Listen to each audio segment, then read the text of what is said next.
এই 2 দিনের দুনিয়াতে অহংকার করো না, আল্লাহর ইবাদত করো, আল্লাহকে ভয় করার চেষ্টা করো।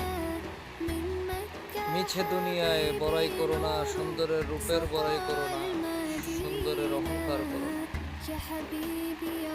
এই কারণে তো বলে এই পৃথিবী যেমন আছে তেমনি ঠিক রবে, সুন্দর এই পৃথিবী একদিন ছেড়ে যেতেই হবে রে মন, ছেড়ে যেতেই হবে। এই পৃথিবী